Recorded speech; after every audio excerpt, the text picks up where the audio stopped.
welcome to part two of my interview with Elizabeth Hallman. And we are communicating about stigma and stopping out stigma with mental illness. So please, in the chat, communicate where you are located in the world. Elizabeth is in LA. I'm in Northern Virginia. And so Elizabeth was just sharing with us some of the resources that are online that can help individuals with an array of disabilities, mental health disabilities. Elizabeth? Hi. NAMI is it's NAMI, and that is a really good organization. And SAMHSA, SAMHSA, these are both organizations that provide information, education on mental illness. And, basically you can look up to find a provider, a therapist, or a facility on there. If you need help with legal services, the NAMI, NAMI, they have some, legal resources to answer questions if somebody needed help, in a particular area. Also, each state has a Department of Aging. There is a service in each state. Right now, there are some seniors who are living alone, and it's not necessarily a mental health hotline, though it's a companion line. And so you may have seen some of the resources in our area. It's through the city of Los Angeles, the Department of Aging. So each state will have senior resources. Sometimes it can be through a senior citizen type center, like a community center. Sometimes it can be through your city. Each city has a number to access community resources. Sometimes it's like 211 or 311. Each city will have a different phone. What's the number in your area? Do you know what I'm talking about? Yes, it's 211. Okay. So in our area, it's 211 also. And you can actually hear the phone numbers for resources that are available. And again, through your employee assistance program, we talked about that earlier, you have access to, if you have that type of plan, a crisis hotline that's 24/7, 365 for resources talking to mental health licensed counselors. Also, there are suicide prevention hotlines if it's more in-depth help that you need versus companionship and support. Also, there are local nonprofits and sometimes religious organizations that will have a program where they might help you with your grocery shopping, or they might help you with your prescriptions, picking them up from the pharmacy. There are a lot of services now where even if you don't have internet access, you can call your pharmacy and have your prescriptions delivered to your home if you can't drive or you need help with that. So, and sometimes it's as simple as calling your local councilman's office, your local neighborhood council. A lot of communities have those. I get a really nice newsletter from my councilman that tells me, if canned food is needed or clothes in my neighborhood, they're doing a drive for people where I can go donate. And, if there's extra shopping hours for seniors, whatever resources I might be interested in. And I tend to share that with a lot of people. And, on the other side, it might be something like if you're graduating class of 2020 for high school, seniors, college or high school, you get a dozen free Krispy Kreme donuts. So sometimes I like to share resources like that because I know that donuts will sometimes make me feel better if I'm stressed, right? That might be one of my mental health go-to items. Absolutely. They make me feel better, but they don't do a thing for my hips. Exactly. Um, let's switch gears a little bit and talk about conscious and unconscious bias. What effects does that have on mental health? I'm glad that you asked that question. It is something that we've been dealing with for many years. You may know a little bit about in the climate of people that work. Sometimes they have to do what's called a harassment or an anti harassment or an anti bullying type of training. There are also things such as cultural diversity trainings, etc. Those have come about because we're not always in a level playing field when we come into the workplace. In life in general, we're not in a level playing field. And so a lot of us don't realize when we're showing up in the conversation about that unconscious bias based on, where we grew up, based on maybe our family. It could be religion, it could be politics, it could be what we watched on TV. It could be the types of books that we read. And, it is an important conversation. And I think right before this pandemic, a lot of what I was seeing was the unconscious bias based on 4 generations in the workplace. Yes. And there are new laws, especially in California, just recently passed, where you cannot call somebody by the name of their generation, or that's discrimination. Okay. So you cannot call them a millennial, you cannot call them a Mm. baby boomer. And Mm. so, as more and more states are recognizing that that creates bias, even it could be an Mm. unconscious bias, that it's Mhm. not welcomed.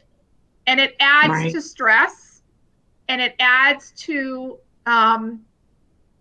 whether you're the receiver or the giver of calling somebody that particular generation name. We may think, well, gosh, isn't that just what the name of the generation is, and why can't I say that? Though until somebody says, why are you lumping me in that category with this stereotype that is used. And I know it may seem um, like maybe people haven't heard about that, or it's not a very, it's more of a newer type of unconscious bias. Though this is what we have been dealing with. A lot of the webinars and seminars that we were doing prior to this pandemic were focusing on multiple generations, 4 generations in the workplace, and how do we communicate, how do we get along. And Mhm. so we have the harassment trainings, we have the cultural diversity trainings, we still have a long way to go. And I can tell you right after 9/11, that's all we were doing was cultural diversity Mhm. trainings for our clients, Mhm. and new clients signing up because, it was just new territory. People weren't aware of, how they were showing up, the looks on their face, if they were making a joke, if they were, I mean, we used to send emails out, right? Somebody would have a joke, even Mhm. in personal emails, write a story, a joke, and you can't do that anymore. You can't, people would have calendars, right? They would purchase a Mhm. calendar for charity, they put that up in the workplace. Can't do that. You have to be very, very careful because that portrays your image, especially in the workplace, based on, something Mhm. that you may not even be aware of. Absolutely. Somebody can have an opinion of you, and it can affect a lot of things. It's like a domino effect. So, I mean, I could Mhm. probably speak on a whole hour on that topic, though I hope we've at least scratched the surface a little bit. Oh, you hit a lot of things, and it's much appreciated when we have this conversation about intersectionality. You nailed a lot of different things, and like you said, it's things that are unconscious, things that people don't think of, and it's much appreciated. Thank you so much for that answer. Um, Yes. when we talk about why is it more, you touched on this, why is it important now more than ever that leaders ensure their organization has a healthy organizational culture? Can you expound on why now, because of COVID-19, when so many things have been exposed about where there's areas for improvement, why should leaders look to ensure that their culture is healthy and their employees feel comfortable to come to them about issues? It's important for a variety of reasons. What we say is that in a more professional term, I'll just put it out there, parenti loci, which is Latin, and it's the parent-child relationship. So you may have heard about that. It comes up a lot in harassment and anti-harassment trainings, that Latin terminology. And we spend a lot of time now. We're going to be probably spending more time at home working than ever before. I see a great shift happening, though previously we were spending sometimes more hours at work than we were at home with our own families. And we have a responsibility to care for, look after one another if we want, to succeed and to do well. It's just part of human kindness. It's responsibility. It's ethics. Typically, you see the businesses that are the most ethical. One of our mottos is we like to do the right thing when nobody's looking. And so, because you operate that way, it is felt by people that will go the extra mile for you, people that will help you, even if it's not their job. Even if they weren't trained, they will research. I'm here to help you. And it feels good, especially being in a social service field in mental health. We probably day one of training, day two, besides the privacy and all the training that they have to go through, is imagine that person on the other end was your mom, your aunt, your grandfather, your uncle, your brother. How would you want them to feel? How would you want them to say that you treated them? So we say we want to treat our members, our employees, our partners like members of our own family. And right now, it's a little bit of a different climate in that we could have had public gatherings, we could have had holiday parties, or we could have had some type of recognition. You can still recognize employees. Absolutely. Saying good morning on your email, saying thank you on your email, checking on somebody. I can't tell you, for Mother's Day, I texted people that I normally wouldn't text. I actually texted some of my employees who have children who I know are mothers. And I just kind of went out on a limb. That's not really how I'm supposed to be using their cell phones per se, though I did it. I said, happy Mother's Day, and that was it. And they seem to really appreciate that. So I would say, if you're not used to socializing or interacting with your employees, it's called civility. It's called kindness. You don't have to be, at their wedding or part of their wedding party, though you do have to be respectful, right? You have to be respectful.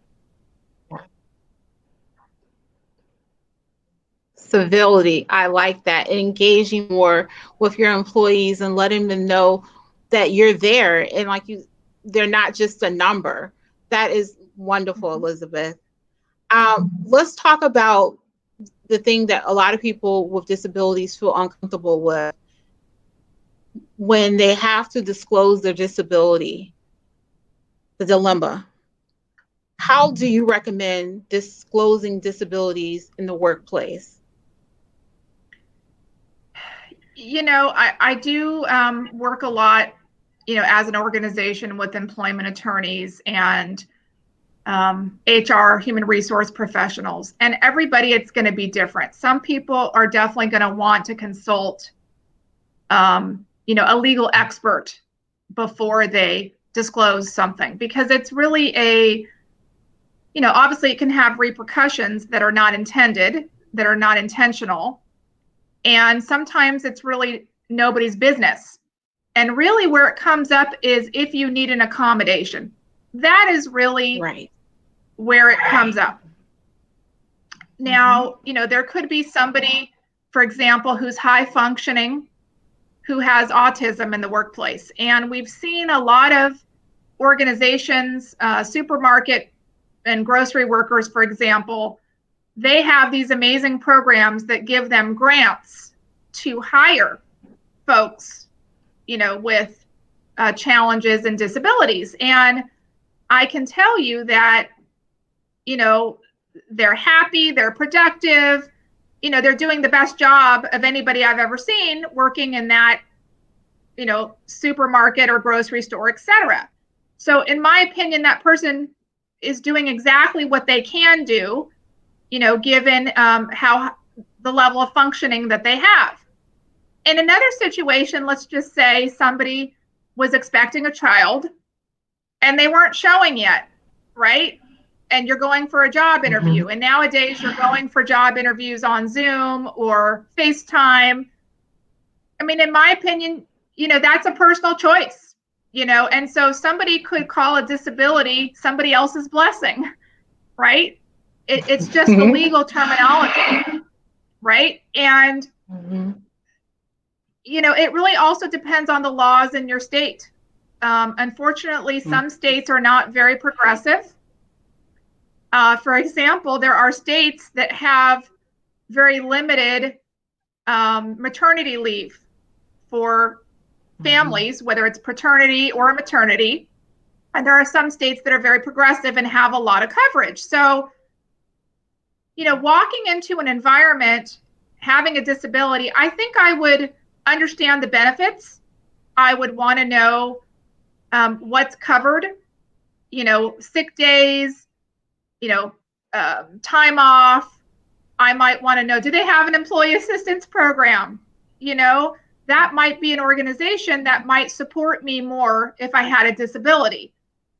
If I'm going in person for an interview and maybe I have a wheelchair or I'm on crutches or some type of device to help me physically, could I even get up there for the interview?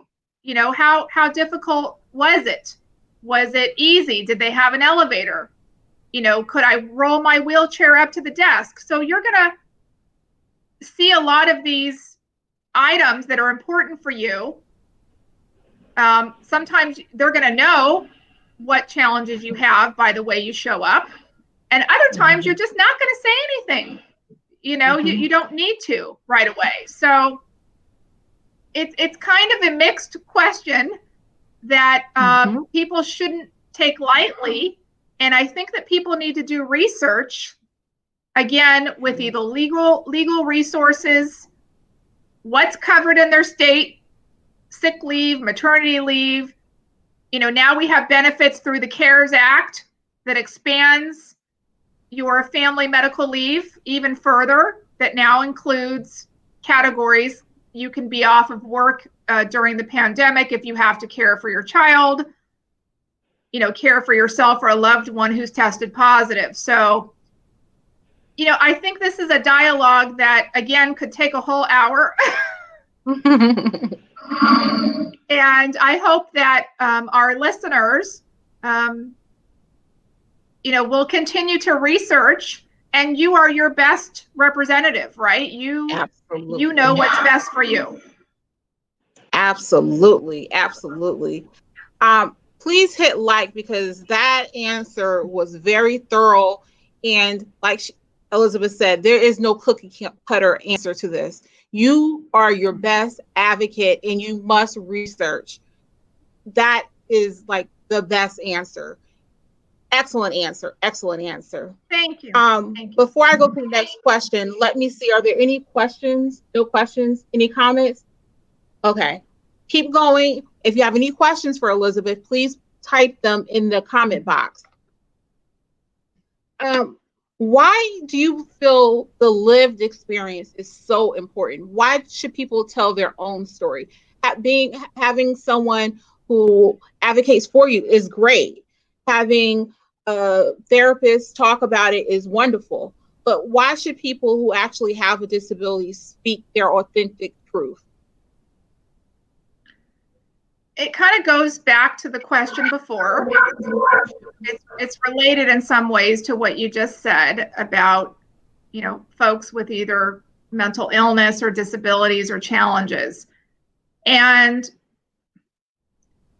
it's kind of, and I don't mean to make it a simple example, the difference between reading a biography and an autobiography. Mm-hmm. So I'm writing a book about myself, or somebody's writing a book about me. And so I know that is a simple example. It's the best example that I can, since I love to read. It's just a different level of knowledge. It's a different level of authenticity, that authentic voice, what you just said. And we are our best advocate or our best representative. And, if you take a story about cancer or a story about autism, I can tell you people's struggles, though I may not have lived through the experience myself. And so I only know maybe 75 or 80% of the story. If you want the other piece, back to your question earlier about unconscious or implicit bias, we're still going to have a bias when we're telling somebody else's story because we were not walking in their shoes. I have to tell you, I didn't really get employees taking time off from work to care for a sick child until I became a mother. It wasn't that I didn't understand it, it's that I couldn't relate to it. Or, some other type of emergency coming up being a parent. So I think that's the best answer, is that you're only going to get 75 to 80% of the reality or the story, and you're going to be missing some of the equation. Outstanding. I love the analogy. If you would share with us some of your final thoughts. Well, stress right now, I'll just leave you with a couple words on stress and mental health, since we're all in this together, going through this pandemic. And I think one of the best things that I've learned is that I don't have to have all the answers. And I don't have to be in a hurry to make a permanent decision that I can't change or that I'm going to regret. So I really encourage all of you to, first of all, self-care. I'm going to leave you with that. I know it's sometimes people feel like it's a broken record. I take a shower and I, get dressed and I eat breakfast and I drink water. Isn't that enough self-care?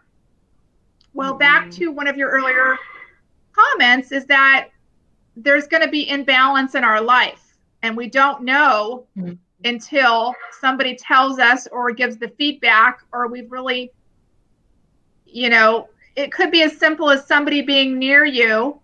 If you still wear masks, we still wear masks in our area, and somebody being near you without a mask. How does that make you feel? Do you have an angry outburst? Do you judge that person immediately?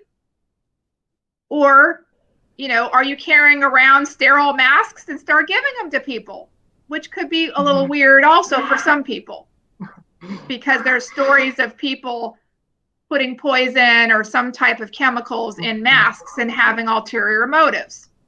So I personally would not receive a mask. I would say thank you, and I would probably throw it away because I don't know that person. And so I think that what works for me may not work for somebody else or somebody else's family. I think we need to be open.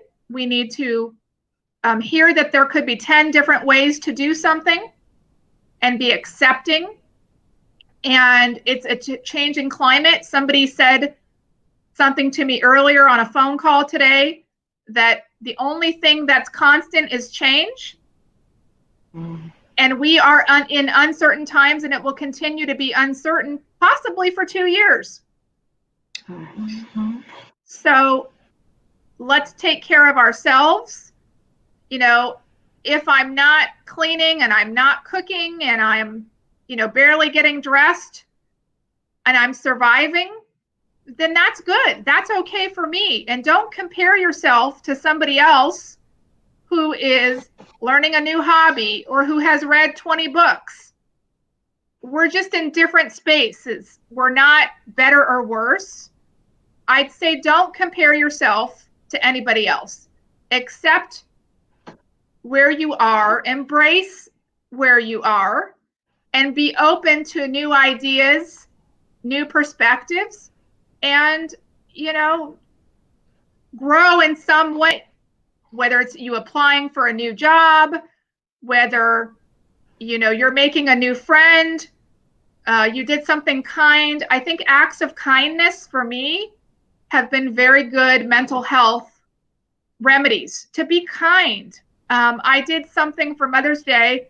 I went and delivered flowers to various people that were important to me on Saturday and Sunday because it's a very difficult day for me. I lost my mom 5 years ago, and I miss my mother terribly. And so, because it's a challenging day for me, I thought, why don't I give to other women to make them feel better? And I did that. I lifted myself up, even though I was sad, even though I felt a little down. It really lifted my spirits. And I knew that I needed to stay busy and not think about how much I missed my mother. I can cry later. I can do things to not stifle that and to honor that feeling. I have to honor my feelings eventually, or they'll just build up and explode when I'm not prepared. So I encourage people to honor your feelings, honor where you're at. It's okay to journal, to write down, to cry, to scream, to dance, do something to keep moving forward. Wow. That was such a wonderful gesture that you did this weekend in honor of your mother. Um, it I'm sorry, it pulled away. Hold on, I have some comments. Um, Shamri said, great information. Cynthia Williams says, purposely and mindfully taking time for yourself and decisions is the new world atmosphere. Dr. Chambers said, instead of focusing on trying and creating balance during this uncertain time, perhaps we should focus on boundaries, which will give us a sense of more control. At least a lot. How do you say her name? Ayana said, love this. So lots of positive comments. They're loving this conversation. Thank you so much, Elizabeth. Um, Thank you. so please, you're welcome and thank you. Please tell everyone how they can keep getting contact with you. So our website is holmangroup.com. I will type it in the chat. Okay. So it's holmangroup.com. And that's really the best way to get in touch. And I'll also give you my email for those that might be interested. I will, if you want to message them privately, for those that either want information on an employee assistance program or, want some of the resources that I mentioned, or if anybody wants to share a good book on mental health, that's always welcomed. Good podcast, etc. Or if they want to, we have a public section on our website. If they want to be featured in our public section, that could be a possibility as well. Okay. Thank you. Or they might want you to teach a webinar or something of that nature. Yes, yes, we'd All be right. happy to. We've been doing a lot on returning to work and the fears and stress around employees that are now going to be returning to work for the first time. So, yes, there's Oh, lots of interesting new topics to explore. okay. Well, thank you again for joining us. And thank you for tuning in for Game Changer Chat on this Wednesday. Please follow me on Instagram, game_chat changer. And also join me on my new Facebook group, which is bit.ly/DEIGC. And catch us tomorrow night again at 6 p.m. Thank you for joining. We'll see you later. Bye. Thank you. Take care. Be well. All right.